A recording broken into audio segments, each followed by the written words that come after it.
Plot मला हवा होता स्वामी समर्थ सेवा केंद्र पासून जवळ, जे वृंदावन नगरला केंद्र उभा आहे त्या ठिकाणी. त्याचं कारण होतं की माझं इंजिनिअरिंग संपत आलेलं होतं आणि आई वडिलांना मला इथंच ठेवून मला पुण्याला जॉबसाठी निघायचं होतं. तर मी त्यासाठी 7 गुरुचरित्र पारायणाचा संकल्प केलेला होता.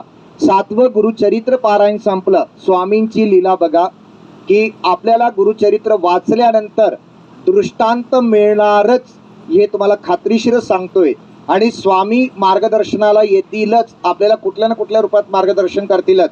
तर गुरुचरित्राचं पारायण 7वं गुरुचरित्र माझं संपलं होतं. 7वा दिवस होता आणि दुपारी 12 ते 12:30ची वेळ होती.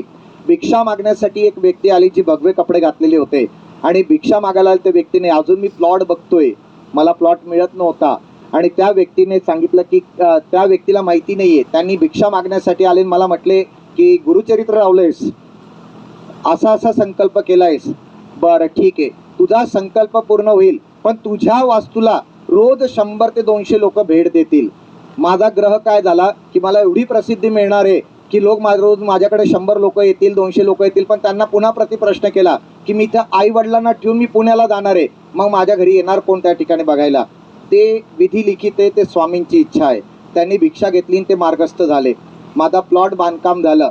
त्याच्या 5 वर्षानंतरचा घटनाक्रम पुढे सरकला आणि त्याच्यानंतर सांगतो की कधीही न विचार न केलेला पुण्यामध्ये एका मल्टीनॅशनल कंपनीचा जॉब सोडून मला पुन्हा शादेला परतावं लागलं. ते सुद्धा कसं तेही सांगतो. त्याच्यातही आपल्या स्वामींचा आणि गुरुमाऊलींची किती महिमा असते तेही सांगतो. तर त्याच्यानंतर 5 वर्षानंतर मी इथं आल्यानंतर मला कोचिंग क्लास टाकावा लागला आणि कोचिंग क्लासला रोज 100 लोक माझ्याकडे येतात, 200 लोक येतात, रोज व्हिजिट करतात, रोज जातात. ती भविष्यवाणी 5 वर्षापूर्वी गुरुचरित्राच्या माध्यमातून केलेली होती. गुरुचरित्राचं पारायण किती अतिशीघ्र फलदायी असतं. लहान बहिणीचं विवाहाचं प्रयोजन होतं. तिने विचारलं की दादा मी काय सेवा करावी? तिला म्हटलं की तू एक काम कर, गुरुचरित्र लाव, संकल्पयुक्त गुरुचरित्र लाव की हे प्रभू परमेश्वरा स्वामी समर्थ महाराजा योग्य स्थळ आपण माझ्यासाठी बघा आणि आपण त्या ठिकाणी विवाहाचं सगळं प्रयोजन करून द्या.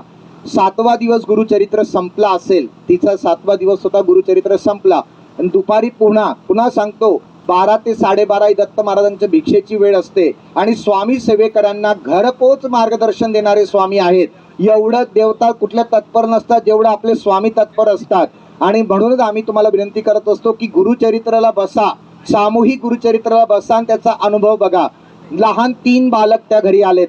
घरी आल्यानंतर ते घरात घुसले आणि घरात घुसल्यानंतर त्यांनी लहान बहिणीला सांगितलं काय स्वयंपाक तयार केला असेल तो बाजूला ठेव, आता आम्ही जो सांगतो तो मेनू तयार कर. मग तिने विचारलं काय करू? म्हटलं जसं सांगताय तसं ऐक. घरात बसले, जोपर्यंत जेवण पूर्ण होणार नाही तोपर्यंत आम्ही जाणार नाही. त्या 3 बालकांनी तिला स्वयंपाक करायला लावला.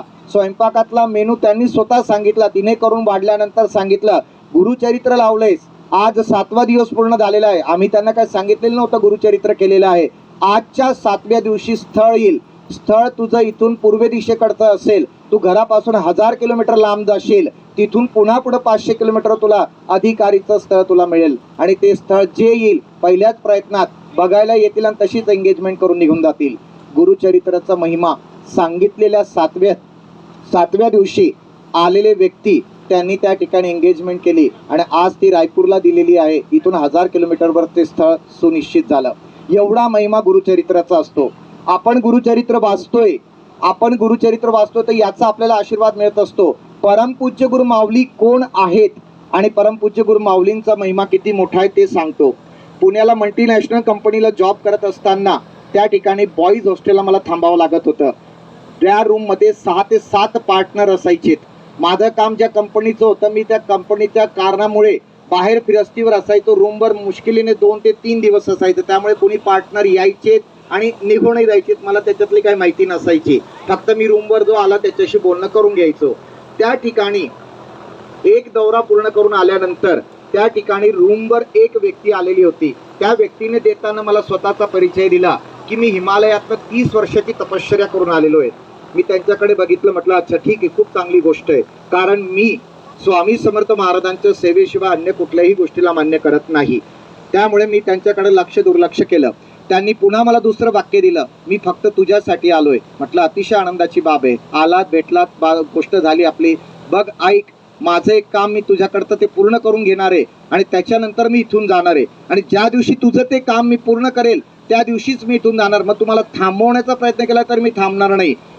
ती व्यक्ती त्या रूमवरच होती. आता त्या रूम मधले बाकीचे लोक त्यांना काही प्रश्न विचारायचे, कोणाला सांगायचे ते कुंडली दाखवा, असं करा, बाकीच्यांचं चाललं होतं. माझा सकाळचा नित्यक्रम होता, जर मी रूमवर असेल तर आंघोळ झाली की आपण त्या ठिकाणी नित्यसेवा सुरू करायची. नित्यसेवेचं पुस्तक त्यांनी हातात घेतलं आणि माऊलींच्या फोटोवर बोट ठेवला. त्याच्या दत्त प्रणालीचा फोटो आहे, माऊलींचा फोटो सगळ्यात खाली येतो. माऊलींच्या फोटोवर बोट ठेवला आणि त्यांनी सांगितलं की ह्यांच्यामुळे मला तुझ्याकडे यावं लागलेलं आहे. पुन्हा मी लक्ष दिलं नाही. म्हटलं अतिशय उत्तम बाब आहेत, माझे गुरु आहेत.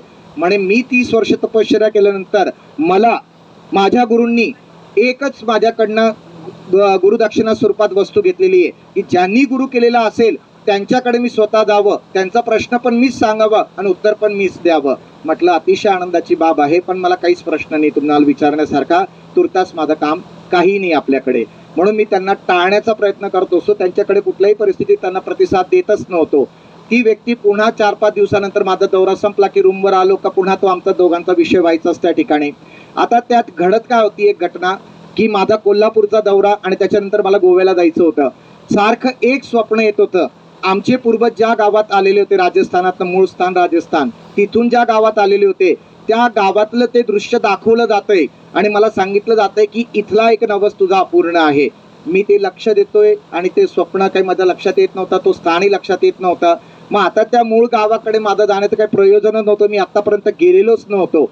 म्हणून त्या स्वप्न 1 दिवस झालं, 2 दिवस झालं, तिसऱ्या दिवशी शेवटी मी वडिलांना फोन लावला की आपल्या मूळ गावी काहीतरी देणं घेणं राहिलेलं आहे, मला स्वप्नात आपल्या याच्यातले कोणी एक गुरुवर्य येऊन सांगता आहेत. तर वडील म्हटले जे स्थान दाखवलं जात होतं ते परधर्मीय स्थान होतं, म्हणजे ते कुठंतरी पिराचं थडगं होतं आणि त्या गोष्टीमुळे मी त्या गोष्टीकडे लक्ष द्यायलाच तयार होतो, कारण कोणी आमच्याकडे पिराची पूजा करत नव्हतं.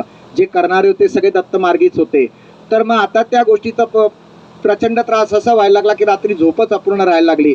कोल्हापूरचा दौरा संपून आल्यानंतर जेव्हा मी रूम मध्ये एंट्री केली त्यांनी सांगितलं काय इकडं तिकडं डोकं ठोकतोयस, अरे तू गुरु केलायस, मी गुरु केलाय, मी तुझ्यासाठी तर रूमवर आलेलो आहे. बघ म्हणे मी आता योग लावतो आणि तुला सांगतो की तुझं काय समस्या आहे. तुला 3 दिवसापासून एक स्वप्न येतंय, त्याचं प्रश्नाचं उत्तरच मिळत नाहीये.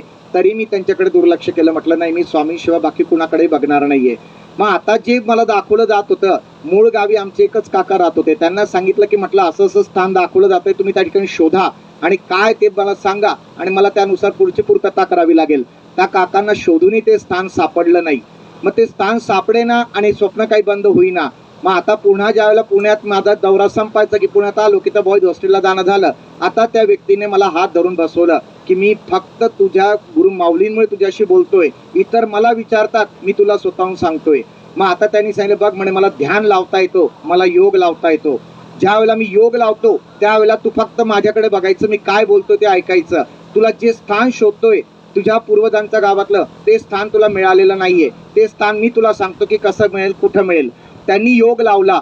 योग लावल्यानंतर बसल्यानंतर त्यांनी मला सांगितलं की बस स्टँडवरनं उतरलोय, मी डाव्या हाताकडे वळतोय, नदीचं पात्र ओलांडतोय, पुलावरनं आतमध्ये गेल्यानंतर तुझ्या पूर्वजांनी रामाचं मंदिर आणि मारुतीचं मंदिर उभं केलंय. मारुतीच्या मंदिराकडे बघ, 45 अंशातला कोन कर आणि आता तिकडं समोर एक टेकडी दिसते आणि त्यावर बाभळीची झाडं आहेत आणि ह्या टेकडीवर मागच्या काही वर्षात गावातलं कोणी गेलेलंच नाहीये. वरती चढ आणि त्यात आतमध्ये बघ काय दिसतंय तुला ते. त्यांनी मला हे योगद्वारे सांगितलं आणि मी हीच गोष्ट मूळ गावी राहणार माझ्या काकांना समजून सांगितली की तुम्ही तसंच जा आणि तसंच करून बघा, बघा हे सांगता ते खरंय का. ते गेल्यानंतर त्यांना आश्चर्याचा धक्का बसला. ते म्हणे वयाची 55 वर्ष झाली, आजपर्यंत मी कधी या टेकडीवरही आलो नाही आणि मलाही माहिती नाही की इथं पिराचा थडगा आहे. मग त्यातलं त्यांना विचारलं, म्हटलं आता याचा माझा काय संबंध. याचा संबंध असा आहे की स्वामींपुढे तुम्ही श्रीफळ ठेवताना काय सांगितलं होतं की तुमचं विवाहाचं प्रयोजन चाललंय, घरातलं विवाहाचं प्रयोजन चाललं, तर तुम्ही स्वामींनी म्हटलं की स्वामी आता तुम्हीच मुलगी बघा, तुम्हीच फायनल करा, तुम्हीच सगळं विषय संपवून टाका. मग आता तू स्वामींना श्रीफळ ठेवलंय तर मग आम्हाला तर बोलावंच लागेल त्या मुद्द्यावर. श्रीफळ मी ठेवलेलं होतं केंद्र, सारसबाग केंद्र होता आणि शुक्रवार पेठेत एक मठ होता, त्या ठिकाणी स्वामी दर्शन घेऊन नंतर कामावर निघण्याचा नियम होता.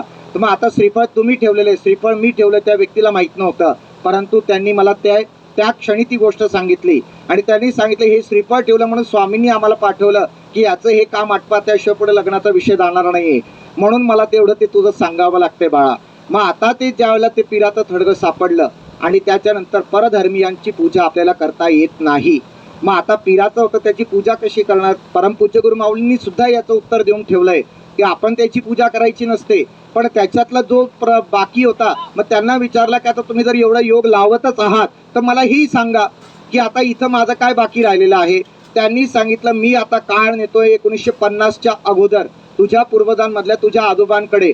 तुझा आजोबांमधला एक व्यक्ती म्हणजे 6 आजोबा भाऊ होते, त्याच्यातला एक व्यक्ती ज्या वेळेला ब्रिटिशांचं राज्य होतं त्यावेळेला दरोडा टाकण्यात आला होता ब्रिटिशांवर. त्यातला सोन्याचा घडा त्याच्या हातात राहिलेला होता आणि ब्रिटिश पोलीस त्याच्या पाठीमागे लागलेली होती आणि ती त्या नेमक्या गावात लपण्याची जागा तीच योग्य होती की त्या ठिकाणी पोलिसांना लक्षात येणार नव्हतं. आणि त्या पीराच्या थडग्याजवळ जाताना त्यांनी सहज तोंडात निघालं की बाबा रे आता हा घडा मला क्रांतिकारकांपर्यंत पोहोचवू दे, माझी व्यथा संपली की मी तुला एक चादर त्या ठिकाणी अर्पण करेन.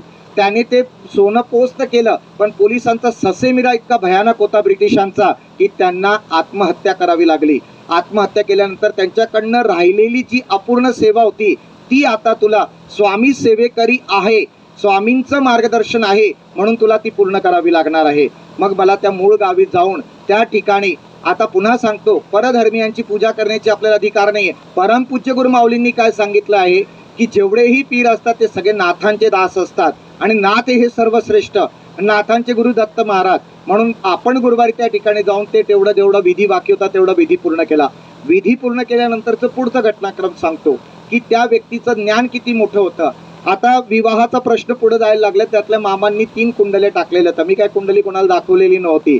त्या 3 कुंडल्यातल्या मामांनी त्यांनी काय सांगितलं की अरे म्हणे विवाहाचं स्थळ आलेलं आहे बाबा, तू श्रीफळ ठेवलेलं आहे, मला तेवढं तुझं प्रयोजन आटपू दे आणि मला इथून निघू दे. तुझ्या याच्या बॅगेत बघ म्हणे 3 कुंडल्या ठेवलेल्या आहेत, त्या 3 कुंडल्या बाहेर काढ. त्यांनी बाहेर काढल्या. आपण इतरत्र कुंडली मिळवतो, त्यांचं फक्त हातावरचं गणित होतं. त्यांनी सांगितलं आपल्याला पहिली मुलगी करायची नाहीये. म्हटलं का? म्हणे ही बँकेत आहे, अजून माझ्याकडे बायोडाटा यायचा बाकी होता, फक्त कुंडलीच आलेली होती. ही मुलगी बँकेत आहे, ही मॅनेजर पदावर जाणारी मुलगी आहे, परंतु हिच्या आयुष्यात मंगळाचा हा दोष असल्यामुळे त्या व्यक्तीचा ज्याचा विवाह इथंशी होईल त्याच्या आयुष्यात असा अपघात घडेल की तो पायापासून खाली लुळा पांगळा होईल आणि हा योग तुझ्या आयुष्यात नाहीये. नाही तुझा तो मंगळ त्या ठिकाणी घेणं देणं त्याच्याशी, म्हणून तर हा विवाह प्रयोजन सोडून टाक. सोडून दिला विषय. दुसरा त्यांनी दिला. त्यांनी सांगितलं की हे दुसरं विवाह प्रयोजन जे येते तिथेही आपल्याला करायचं नाही. 6 वर्षानंतर इथं घटस्फोटाचा योग आहे आणि त्यानंतर आपला तोही घटस्फोटाचा योग नाहीये म्हणून आपल्याला इथं करायचं नाही. आता तिसरं स्थळ जे मी तुला सांगतोय ते भावात बहिणीत कितवा नंबर आहे, याचं शिक्षण काय झालंय, रूपरंग काय आहे, ते सगळं त्यांनी मला लिहून दिलं आणि जाताना सांगितलं आता गेलास का फक्त उत्तर ते फायनल करून ये आणि तिथून फायनल करून आला का परत मला भेट इथं. मग एवढं सगळं झाल्यानंतर अजून सांगतो, ज्या 2 कुंडल्या सांगितलेल्या होत्या त्या मुलींच्या आयुष्यात तोच घटनाक्रम घडला जो त्यांनी सांगितलेला होता. आजही ते व्यक्ती संपर्कात आहे. त्यांचंही माहिती की त्याच्या जीवनातला घडलेला घटनाक्रम काय, पण त्यांना माहिती नाही की त्यांच्या आयुष्यातली ही गोष्ट कुणाला माहिती होती.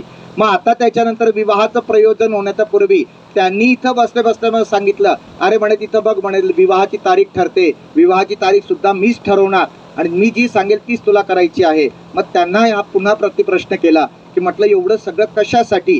त्यांनी नित्यसेवेचं पुस्तक उचललं, माऊलींच्या फोटोवर बोट ठेवला, फक्त यांच्यामुळे. तू यांना गुरु केलायस, दत्त महाराज तुझे गुरु आहेत आणि ही सेवा आहे की मला गुरुदक्षिणेत असंच सांगितलेलं आहे की ज्यांनी गुरु केलेला असेल त्यांच्याकडे तू स्वतःहून जाशील आणि त्यांना स्वतःहून तो प्रश्न घेऊन त्यांचा प्रश्न तू सोडवशील. मी श्रीफळ स्वामींपुढे ठेवलेलं होतं, विनंती स्वामींना केलेली होती आणि स्वामींनीच तो दूत तिथून इथपर्यंत पाठवला होता की ज्यांचं हिमालयात 30 वर्ष तपश्चर्या झालेली होती. आपण विचार करू शकतो. आता पुढचं मी भविष्य सांगतोय आणि आज मी निघणार आहे. तुझ्या लग्नाची तारीख संपली, आता मी तुला तारीख ती सांगून दिली आहे. तारीख झाल्यानंतर त्यांनी मी सांगितलं बघ ज्या गोष्टीसाठी तू एवढा रात्रंदिवस प्रयत्न केला, मल्टीनॅशनल कंपनीमध्ये वेस्टर्न झोनचा मॅनेजर मला बनायचं होतं, त्यामुळे मी एका रात्रीतनं नागपूर आणि नागपूरहून दुसऱ्या दिवशी रात्री पणजी गोव्यापर्यंत पोहोचत होतो. प्रवासात कुठं कमी पडू देत नव्हतं ना मीटिंग अटेंड करण्यात कमी पडू देत. तू ज्या गोष्टीसाठी एवढा धडपडतोय, ज्या दिवशी ते प्रमोशन तुझ्या हातात येईल त्या दिवशी तू राजीनामा ठेवशील. म्हटलं असं का? लोक तुला सांगतील की विवाहानंतरच्या घडणाऱ्या घटना आहेत, कदाचित पायगुण असा असावा तसा असावा, असं काही नाहीये. आपण स्वामी सेवेकरी आहोत आणि आपल्या स्वामी सेवे प्रत्येक ठिकाणी स्वामींचं मार्गदर्शन आहे. मग त्यांनी मला सांगितलं की याच्यानंतर तुझ्या आयुष्यातला मोठा घटनाक्रम पुढे घडणार आहे. तुझ्या वडिलांना असा त्रास सुरू होईल की ते स्वतःची सगळी ओळख विसरतील. ह्या क्षणाला तुला कंपनीचा राजीनामा ठेवावा लागेल आणि तुला पुन्हा आपल्या गावाकडे परतावं लागणार आहे. मग त्यावेळेला तू परिस्थिती कशी हाताळायची ते सांग.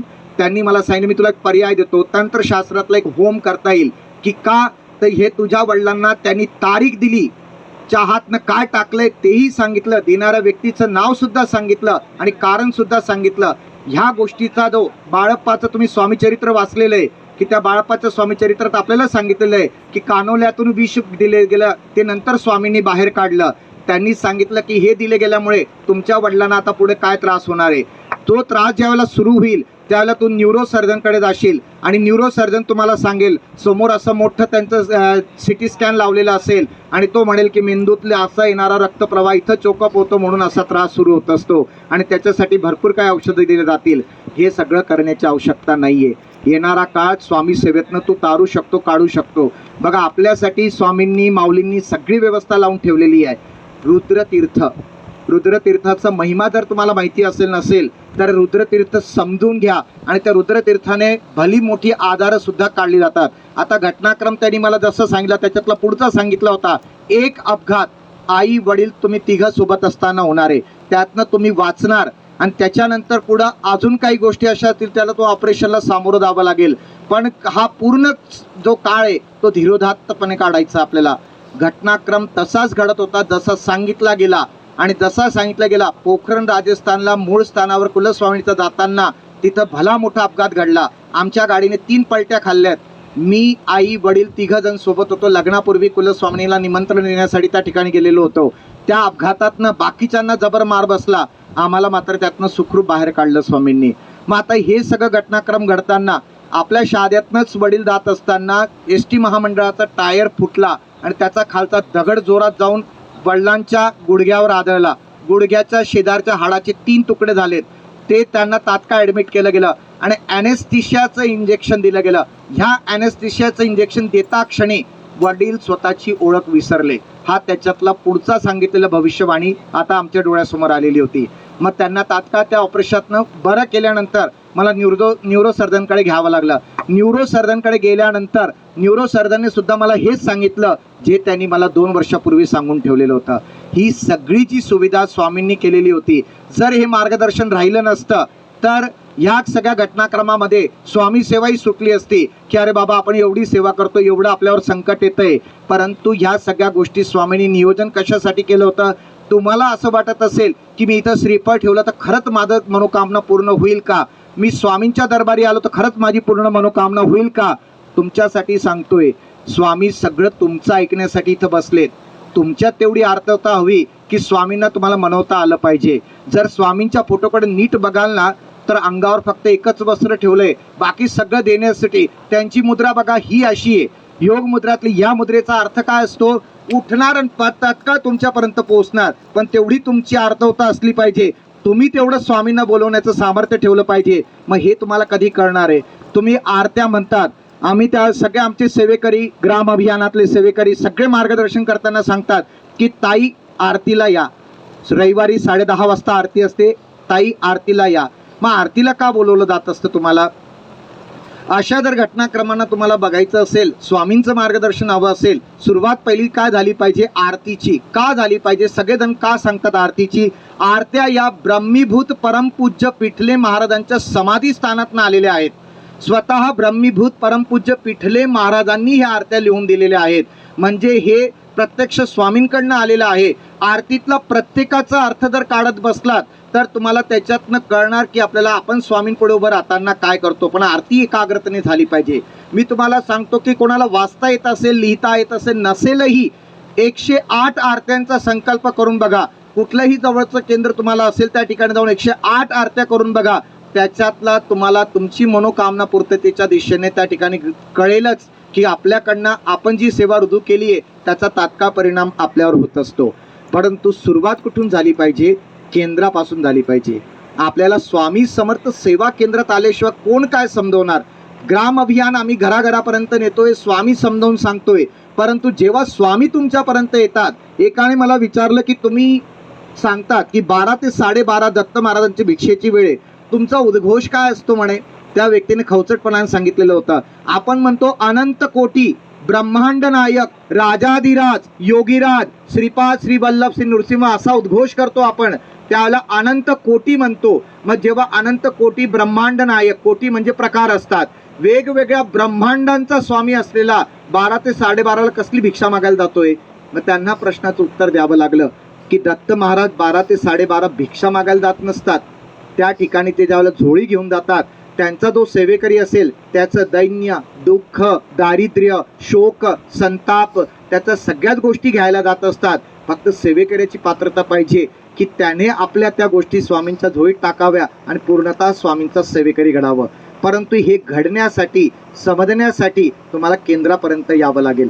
इथं खूप मोठी टीम बसली आहे की तुम्हाला तुमच्या प्रत्येक प्रश्नोत्तराचा विभाग इथं असतो. प्रश्नोत्तर म्हणजे नेमकं काय असतं? प्रश्न एका कागदावर लिहून दिला जातो आणि त्या कागदावर जेव्हा प्रश्न लिहून दिला जात असतो त्याचं उत्तर म्हणून स्वरूपात खाली सेवा दिली जाते माऊलींकडनं. हा प्रश्नोत्तर विभाग असतो, विनामूल्य चालत असतो परमपूज्य गुरु माऊलींच्या आदेशाने.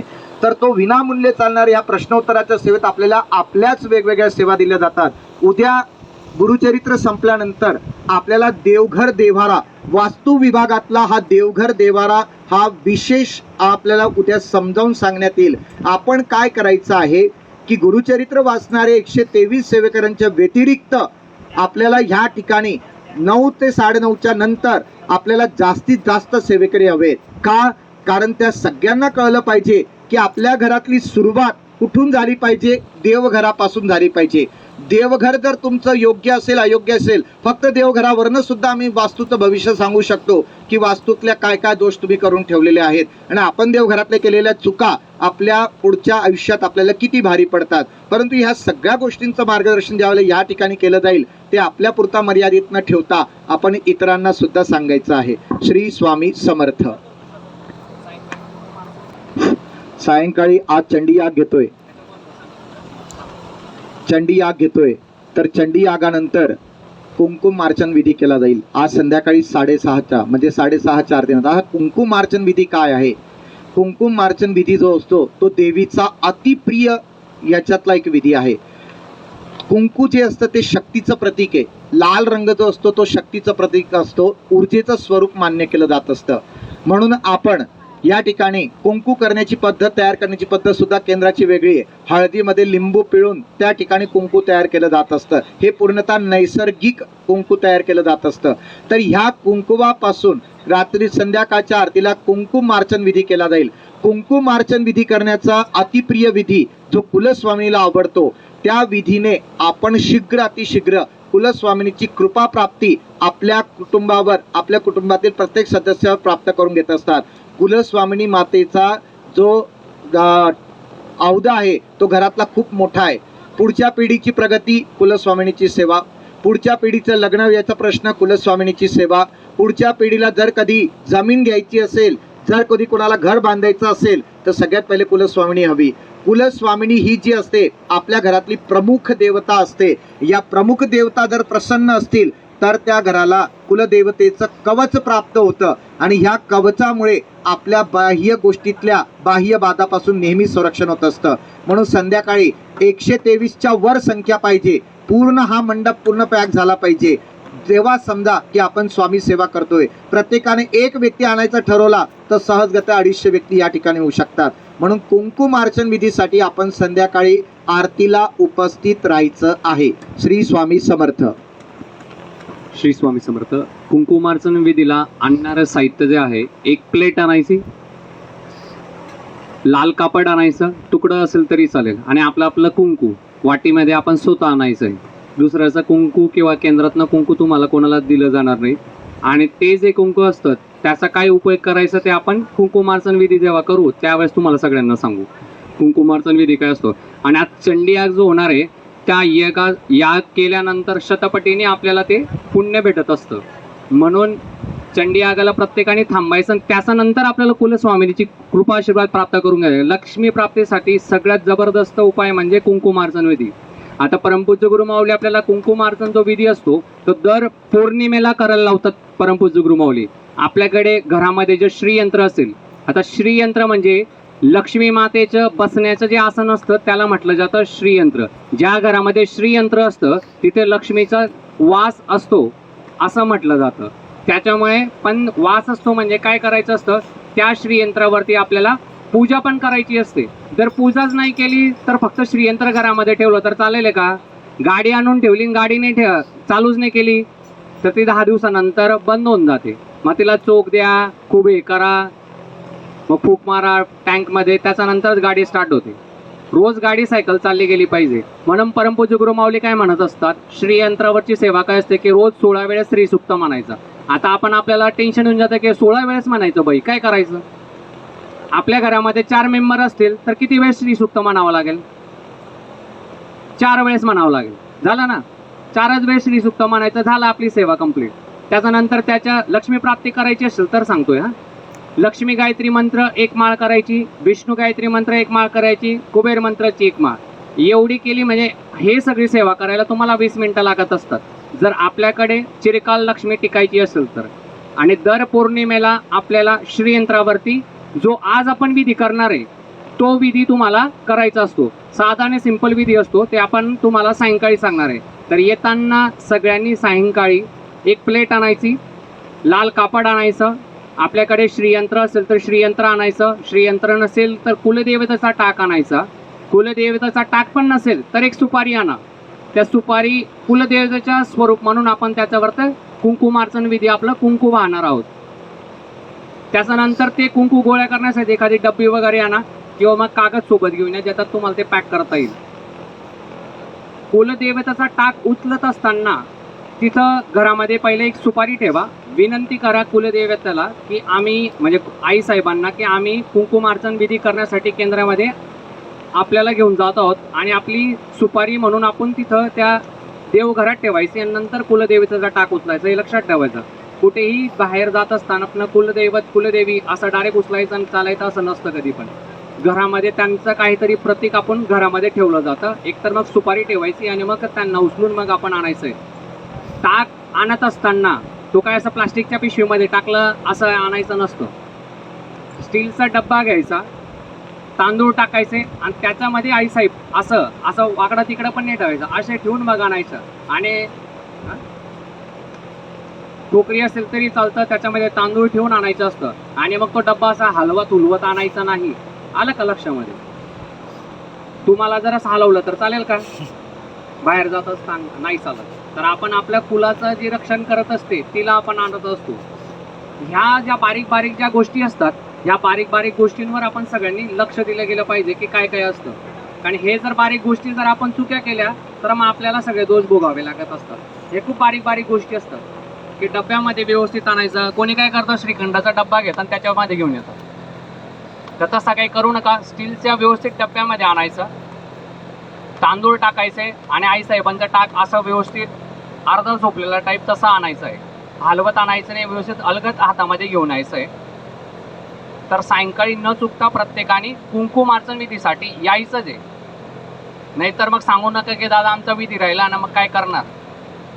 आजचा दिवस गेला तर उद्या काही ती विधी घेतली जाणार नाही. तर आता थोडा वेळ कसा काढायचा लक्ष्मी प्राप्तीसाठी ते आपण स्वतः सगळेजणांनी बघू. आता चंडी याग होणार आहे, तर सगळ्यांनी याच्यासाठी उपस्थित राहायचंय. श्री स्वामी समर्थ. आपली तयारी आहे का? अजून एक अनुभव सांगतो गुरुचरित्राचा. आहे का सगळ्यांची होकार? हा, कोणाला उठून द्यायचं असेल तर परवानगी आहे, कारण ते जबरदस्ती दिलेलं ज्ञान उपयोगाचं नसतं. आता गुरुचरित्राचा महिमा काय आहे पुन्हा त्याचं एक सांगतो. पुण्यात मल्टीनॅशनल कंपनी जॉबला होतो, त्यामुळे माझ्याकडे फक्त गुरुवार एकच दिवस सुट्टीचा असायचा. पुण्यातला सुट्टीचा दिवस जो असतो प्रोडक्शन लाईनचा, तो गुरुवार असायचा. आणि वास्तुशास्त्रानुसार खरं तर वास्तू बघण्याचं कुठलंही नियोजन माझ्या डोक्यात नव्हतं.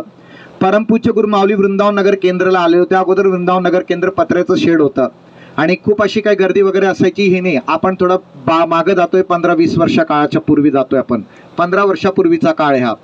तर परमपूज्य गुरु माऊली त्या ठिकाणी आलेले होते. आता जसं बाकीचे उत्साही कार्यकर्ते प्रसाद वाटतात तसं प्रसाद वाटण्याचं काम आम्ही करत होतो.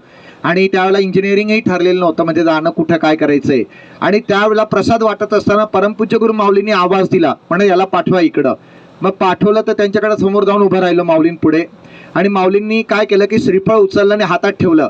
बाळा म्हणे आजपासून तू वास्तूचं बघ. वास्तूचं बघ म्हणजे नेमकं काय बघायचंय?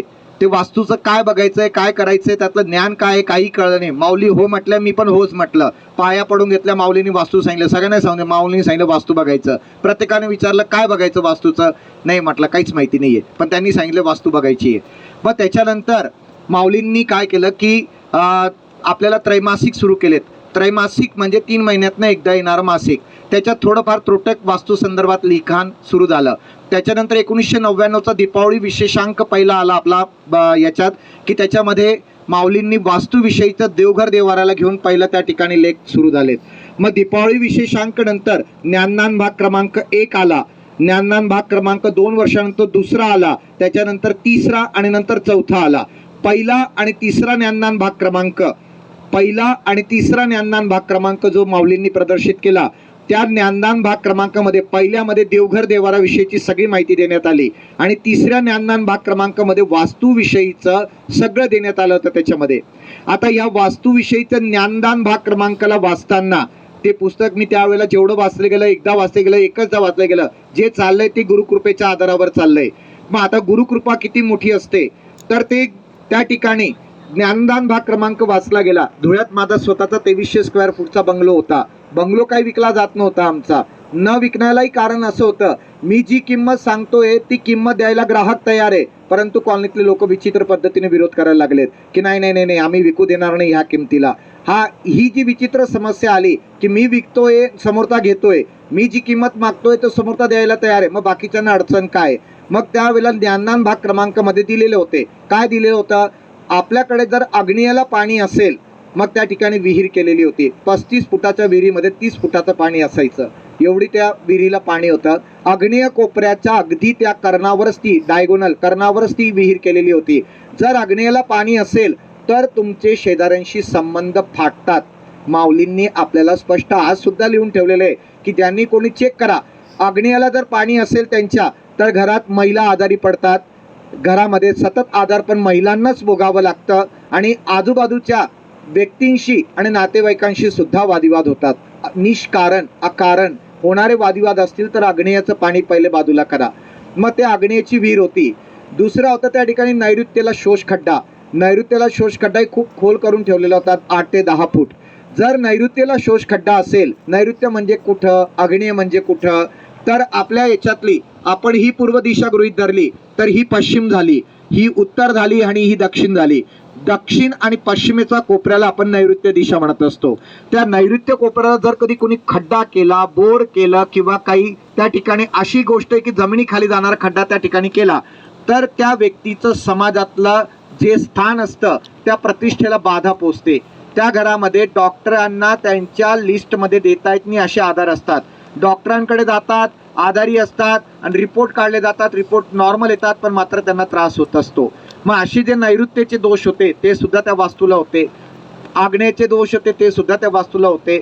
मग आता हे सगळं बघितल्यानंतर वास्तू विकण्यासाठी तर दिंडोरी दरबारातनं आपल्याला बघा फार सोपे सोपे तोडगे त्या ठिकाणी दिलेले आहेत. एक कोरफडीचा तोडगा दिलेला आहे. जर कोणाची जमीन आणि वास्तू विकण्यात दोष होत असेल तर त्यांनी ते अवश्य करून बघायचं आहे की बुधवारी कोरफड घ्यायची, अख्खी कोरफड घ्यायची, त्याला आपण एखाद्या रद्दी कागदावर ठेवायची, हळदी कुंकुमाने तिची पूजा करायची आणि आपण वास्तू विक्री वर्धन यंत्र वायव्य दिशेला लावायचं असतं.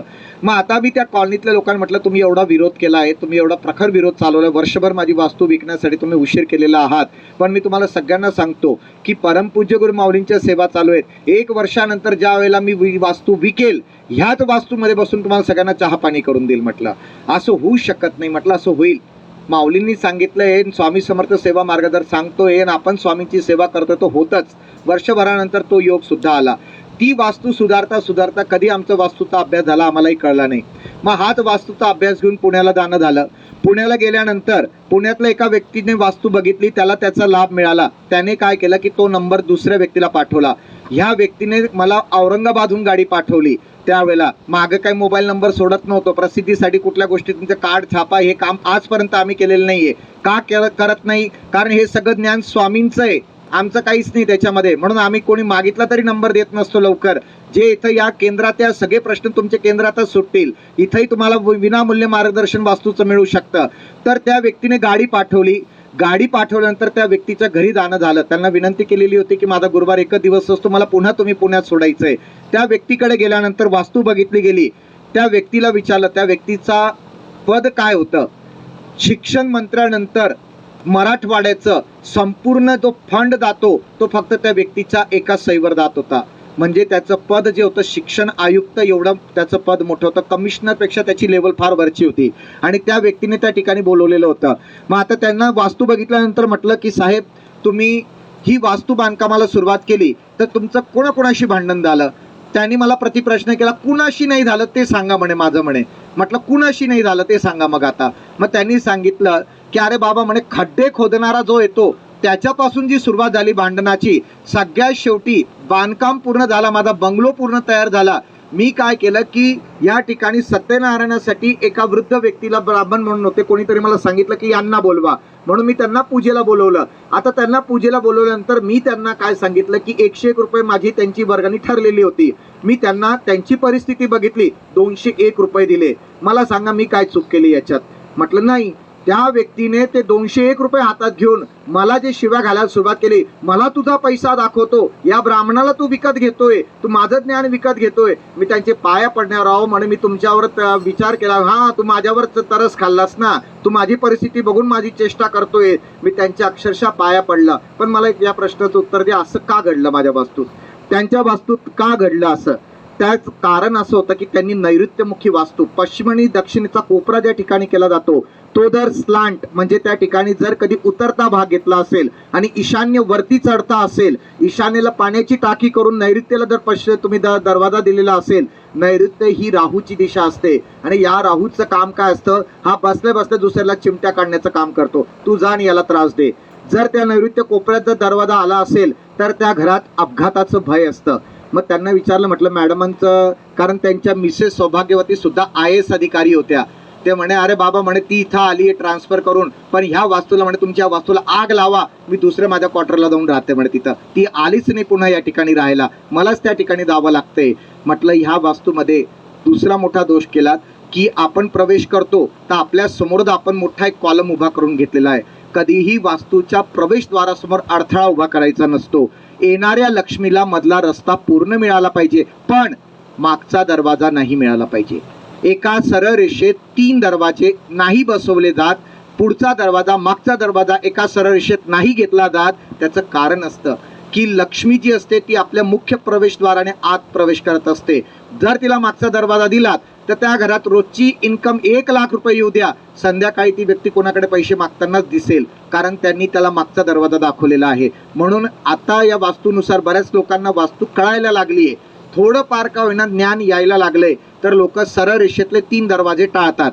पण असतील मग त्यांनी काय करावं, मधल्या दरवाजाला एक जाड पडदा लावावा की जो मुख्य माहेरून प्रवेश करणारा व्यक्ती त्याला मागचा दरवाजा नाही दिसला पाहिजे. या साधे सोपे उपाय आपल्याला माऊलींनी दिलेले आहेत, विना तोडफोडचे उपाय माऊलींनी आपल्याला दिलेले आहेत की त्याच्यात आपल्याला फार खर्चही नाहीये. मग आता त्या व्यक्तीला मी सांगितलं, म्हटलं तुम्ही हे जे केलेलं आहे, मग आता ही वास्तू तुम्हाला विकायची आहे, मग ही वास्तू विकायची, ही वास्तू विकली पण नाही जाणार, तुम्हाला विकायला सुद्धा विरोध होईल. हो रे बाबा म्हणे, माझ्या आजूबाजू, आता ती कॉलनी कोणाची होती, महाराष्ट्राचे पोलीस संचालक तिथे होते, पद फार मोठी मोठी आहे, मंत्र्यानंतर फक्त यांच्या हातात पावर असते की अख्ख्या महाराष्ट्रात कुठं काय घडलं पाहिजे, कोणाची ते नियुक्ती झाली पाहिजे.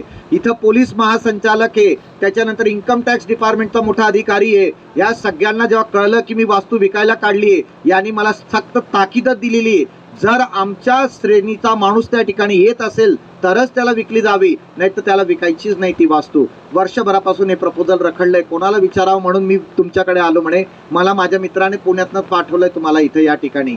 मग त्यांना म्हटलं की आता याच्यात एकच काम करा, वास्तू तुमची चुकीची बांधली गेली आहे, ह्या वास्तूत तुमचे राहण्याची योग नाही आहेत, तुम्हाला राहू सहन होत नाहीये, तुम्हाला तसे छक्के पंजे खेळता येत नाहीये, तुम्ही जरी उच्च पदस्थ अधिकारी असतात तरी. मग आता तुम्ही गुरुचरित्र वाचायचं, पण परमपूज्य गुरु माऊली काय सांगतात, गुरुचरित्र हे स्वतः वाचलं गेलं पाहिजे. यातले शब्द तरंग, यातली तरंग आणि आपल्या मनाची तरंग जेव्हा एक होतात त्या वास्तूत, तर त्या वास्तूतला दोष काढायला आपल्याला त्या ठिकाणी ही सेवा सगळ्यात फलीभूत ठरत असते. म्हणून मग माऊलींनी त्या ठिकाणी सांगितलं, त्यांना म्हटलं तुम्ही स्वतः वाचणार, 7 दिवसाची सुट्टी टाका, काही करा, इतर कोणाकडनंही तुम्ही वाचून घेणार नाही. 7व्या दिवशी त्यांचं गुरुचरित्र संपलं आणि 8व्या दिवशी त्यांना ग्राहक लाभला. आणि त्यांनी ते घर विक्रीस काढलं. आता ह्या व्यक्तीने मला पुढं कुठं पाठवलं, पुन्हा एक फोन येतो, मी नाव नाही सांगणार त्या व्यक्तीचं, का कारण काही गोष्टींची गोपनीयता आहे. मुख्यमंत्री होते महाराष्ट्राचे, त्या मुख्यमंत्र्यांचा हा लहान भाऊ होता. कारण मी तुम्हाला अगोदर सांगितलं, ज्या व्यक्तीने हे पद जे होतं तो जो व्यक्ती होता मंत्र्यानंतर याचा दर्जा होता. आता ह्या व्यक्तीने मला त्या मुख्यमंत्र्यांच्या भावाकडे पाठवलं. गाडी पुण्यात घ्यायला यायची, पुण्यातनं घेऊन जाऊन पुन्हा पुण्यात सोडायची. मग त्यांनी मला त्या ठिकाणी पाठवलं. त्या घरात गेल्यानंतर त्यांना सांगितलं की म्हटलं तुमच्या घरातलं, त्यांचा प्रश्न संततीचा होता. त्यांचा प्रश्न संततीचा होता. एक मोठे भाऊ जे होते त्यांचे मुख्यमंत्री होते, जे आता माजी मुख्यमंत्री म्हणून मिरवत आहेत महाराष्ट्रात, तर ते होते. आणि ह्या दुसऱ्या भावाचा घरात संततीचा प्रश्न होता. म्हणजे संततीचा प्रश्न असेल तर त्यांना सांगितलं, म्हटलं संततीचा प्रश्न असेल तर दक्षिण आणि नैऋत्य कोपऱ्यात कधी खड्डा नसावा, ईशान्य कोपऱ्याला कधी उंच टाकी नसावी. आणि एक ज्या वेळेला संतती नसेल, गुरुचरित्रात दिलेलं आहे, आजच आपण अध्याय पूर्ण करताना त्यातलं वाचलेलं आहे की पूर्वकर्मातलं जर देणं घेणं असेल, त्यातलं आपण आताच एखादं अध्याय वाचताना वाचलंय की पूर्वजन्मातलं माऊलींनी त्यांच्याकडनं पूर्ण करून घेतलं, त्याचं देणं घेणं पूर्ण करून घेतलं, तेव्हा तिला पुत्र संतती प्राप्त झाली. कालच्या अध्यायात आपण वाचलेलं होतं. तर हे सगळं करण्यासाठी सुरुवात कुठून करा, गुरुचरित्र पारायणापासून करा. गुरुचरित्र पारायण का करायचं आहे, गुरुचरित्र पारायण केल्याने आपलं अनुसंधान, आपलं मन किंवा आपण स्वामींशी जोडलं जात असतो. दररोज 3 स्वामी चरित्र केल्याने काय होतं की आपल्याला सतत मार्गदर्शन होतं की आपल्या बाजू अशी पात्र भेटणार आहेत, पण आपलं लक्ष स्वामींकडे असलं पाहिजे, स्वामी सेवेत असलं पाहिजे. त्या माजी मुख्यमंत्र्यांच्या भावाने मला सांगितलं की आमचे भाऊ तर ज्येष्ठ बंधू तर मुख्यमंत्री आहेत म्हणे, तर आम्हाला असं काही पितृदोषाचा वगैरे त्रास नाहीये. म्हटलं मी त्या बाबतीत काही भविष्यवेत्ता नाही, मला ज्योतिष म्हणून कुंडली कळत नाही. मी जेवढं वास्तू कळते, जेवढं स्वामी सेवा कळते तेवढंच सांगतोय. दिंडोरी प्रणित मार्गानुसारच सांगतोय की तुमच्या घरात पितृकर्म कमी पडतंय, ह्याचा परिणाम कोणावरही होऊ शकतो, वास्तूतल्या कुठल्याही व्यक्तीवर होऊ शकतोय. मग त्यांनी पितृकर्म केलं. त्यांनी नारायण नागबली त्यांच्या पुत्र संततीसाठी केला. आणि पुढच्या 1 वर्षात घडलेला घटनाक्रम सांगतो की त्या मुख्यमंत्र्यांवर भ्रष्टाचाराचा आरोप आला.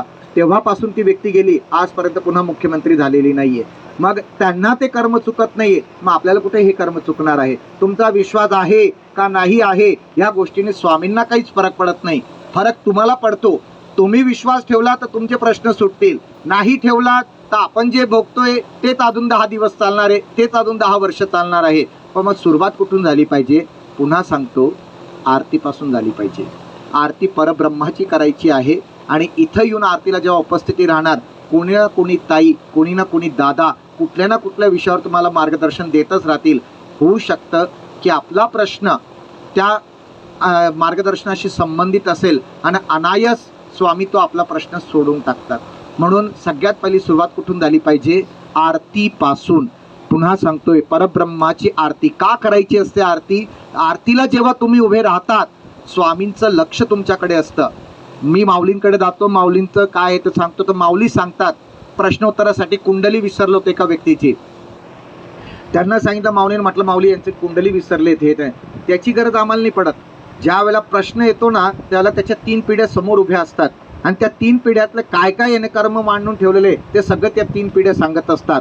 मग त्याच्यातले दोष जे तयार होतात, हेच दोष तुमच्या आयुष्यात प्रश्न, समस्या किंवा काहीतरी कारण घडून तुमच्या समोर आलेले असतात. मग हे सगळं समजण्यासाठी, करण्यासाठी सगळ्यात पहिले परब्रह्माच्या आरतीला आत्ताच एक संकल्प करा मनात की आम्हाला ज्या रविवारी शक्य आहे त्या रविवारी मी नाही तर माझ्या कुटुंबातला एक सदस्य तरी ह्या आरतीला उपस्थिती देईल. दर रविवारी 10:30च्या होणाऱ्या आरतीला उपस्थिती दिली, तुमचे प्रश्न मार्गी लागतीलच. या ठिकाणी स्वामीच त्याच्यासाठी बसलेले, स्वामींनीच हे वेगवेगळे अवतार याच्यासाठी धारण केलेले आहेत की त्यांना लोकांचे प्रश्न सोडवायचे आहेत. प्रश्न तुम्ही आता विचारायचे स्वतःला की आम्ही आता सेवा म्हणून काय करणार आहोत. पहिली सुरुवात आपल्याला स्वामी सेवेपासून, आरतीपासून करायची आहे. श्री स्वामी समर्थ.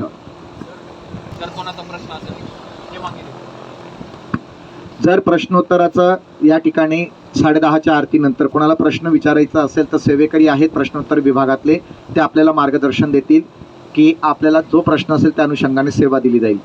चंडी याग आहे 10:30चा. श्री स्वामी समर्थ.